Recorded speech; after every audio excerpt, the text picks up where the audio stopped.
Hi, and welcome to another video. And today's video is going to be on a subject that you might find a little bit strange, and that is arm swing. And you might be thinking, I want to get faster.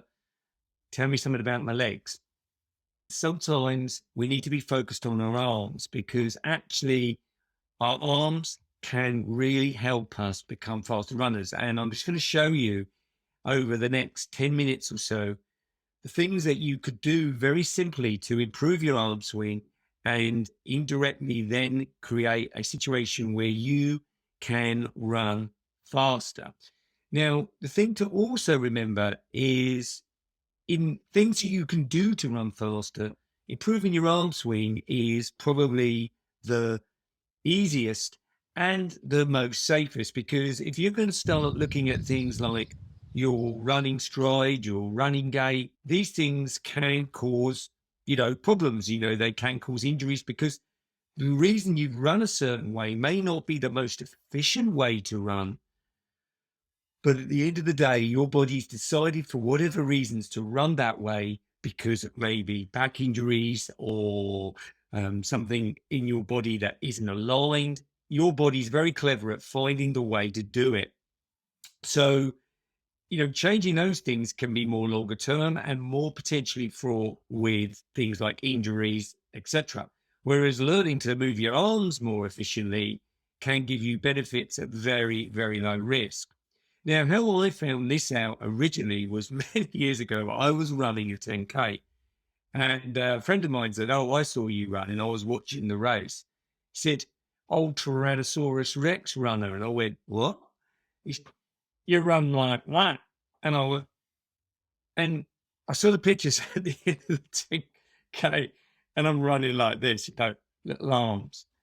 And it made me really think. And over the years, I've had coaches teach me this, and also PTs who've been switched on enough that I say I'm a runner and I expect all my exercises to be around my legs.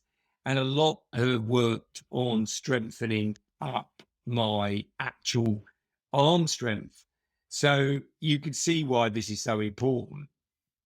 Let me just move this. So, does actually pumping your arms make you run faster? Well, there's a thing of diminishing returns. I mean, if the fact that you only have to pump your arms faster and you immediately got quicker in all areas, we would all just be doing this all the time. But so there's a thing of diminishing returns. But in essence, the answer is yes.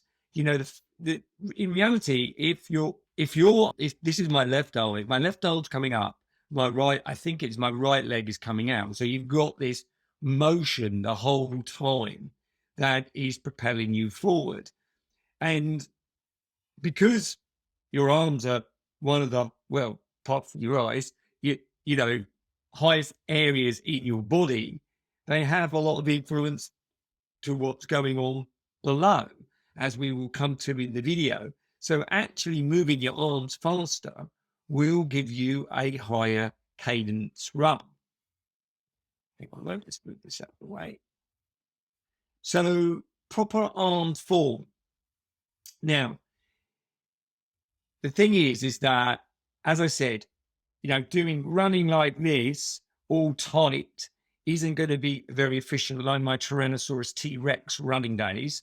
So there is a form to running. So you actually want to, I'll try and stand up a little bit to see my arms. You will be running, and from the side view, it's not very professional, I know, to get my thing out. From the side view, you are moving, sorry, get the camera right. You are moving your arm back.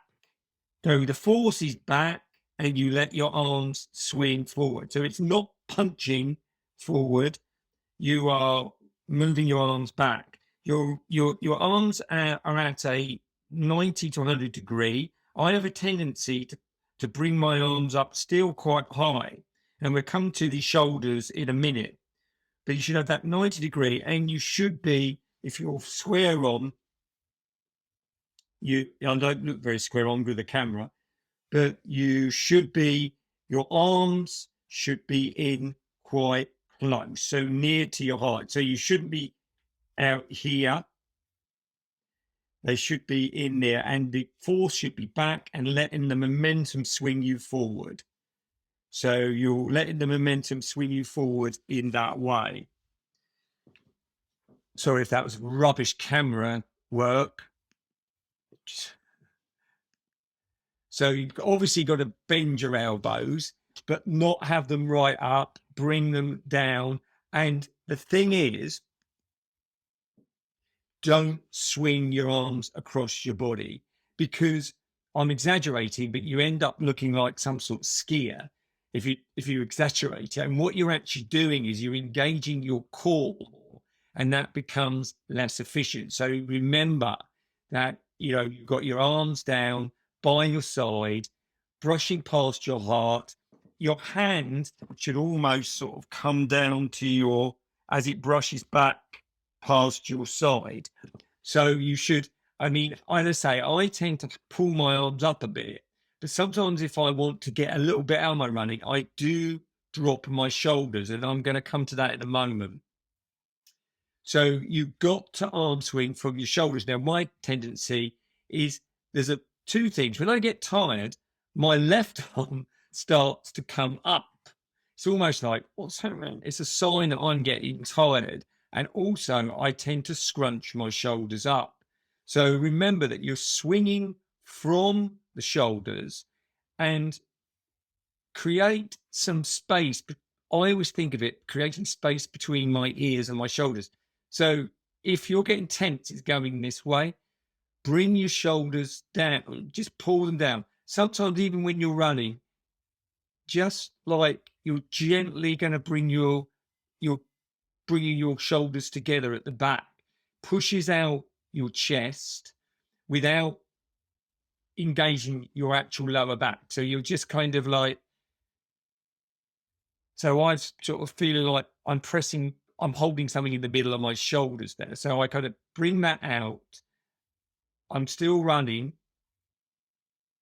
That relieves the stress there. It kind of, instead of me up here, it's down there, and the force is coming from my shoulders. So really relax your shoulders. Now, and I say hands. Now, I'll get to the, I was just about to think about that. I always just run like that, because I find if I run like that, it creates tension in my body.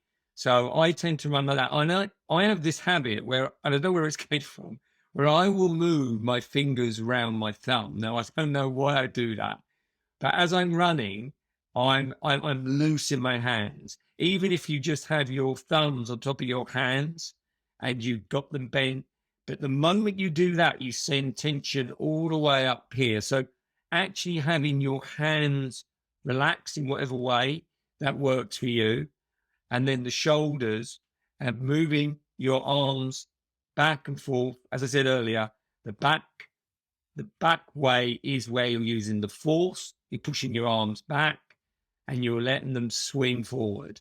So it's a very natural thing, and avoiding it coming across your body. Now, the reason I was laughing a minute ago is I was reminded of when I was taught how to do a golf swing, and I feel that I'm hitting into this area here. A friend of mine was showing me how to do a golf swing, and he was saying, well, stick your bum there, hold your hands there, put your head down, put your shoulder up. And then he said, right at the end, and relax. I'm like this. And I do feel that it could be a bit like this.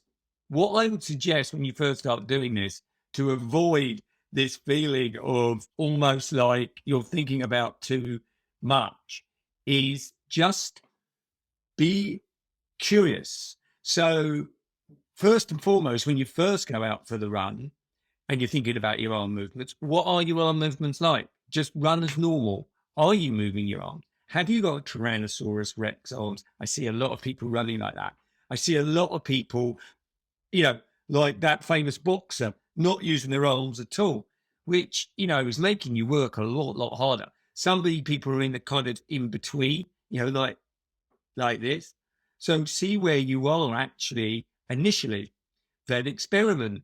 Don't get too bound up. Just think, right, I'm just going to kind of gently push my arms and let them fall forward. Where are my arms? Are they crossing my body? I'll stop doing that. Where are my shoulders? Are my hands clenched? And just experiment with it initially. Because, as I said right at the beginning of the video, you aren't going to do yourself, I would have thought in the majority of cases anyway, any harm. It's more of an experiment. But what I can guarantee you is you might actually find that you're gaining extra energy from this in the respect that you are not expending wasted energy. If you're tensing your arms and you're running and your shoulders are up here and your arms are stretched, and then suddenly this all gets tight, this is all, and then your core's engaged because there's a lot going on. By actually just relaxing your arms, bringing them down lower, bringing your shoulder down, relaxing your hands, letting the backswing be the push swing, and then this just coming forward, keeping in by your sides, not crossing across your body. You could find an extra 5%, but that extra 5% could be a major thing. And I think to finish off the video, the big thing for me is remembering this when I'm getting tired, because then, as I said earlier, for some reason, my left arm starts to creep up, my shoulders creep up. This is the moments where if I've rehearsed this in training, I kind of like, right, I can see myself, I can feel myself getting tense. And I visualize relaxing my shoulders. I visualize making sure that my arms are swinging. If I suddenly got very tired and they're suddenly getting a bit, oh, hang on a moment, it's doing this. It's a great thing to kind of reboot without actually having to think about initially your legs. But your legs, as we said right at the beginning of the video, will follow suit, to a degree. I mean, as we said right at the beginning, just swinging your arms as fast as you can isn't going to ultimately mean that your legs will go as fast. But it's been proven that your legs do speed up with your arm swing. And I would guess, and from my experience, that when your legs slow down in, say, situations where you're tired, pretty much sure that your arms are slowing down as well. And for most people, I'm guessing moving their arms a bit quicker in the later stages of a race is probably easier to get going than the legs. But as we've just said, that will get your legs going. So it will be a great strategy, probably later on in races as well. So as I say, a simple strategy, something I almost didn't do a video on because it is so simple, but I wanted to because it made quite a lot of difference to my running. And it's the awareness of when it changes as well, which I think's huge as well, because when you're feeling great, my core's engaged, I'm running. But when you're tired, suddenly you're thinking, oh, hang on, my left arm's suddenly coming up. I'm running kind of like this. It's a habit I've got. So then to kind of relax, it does help. So it's this awareness and curiosity, I think, is the main thing to come from this, and hopefully a little bit of extra speed as well. Hope you enjoyed the video. If you have, give us a like or subscribe to the channel. And if you got any questions or curiosities in and around, just comment and I'll do my best to answer them. Bye for now.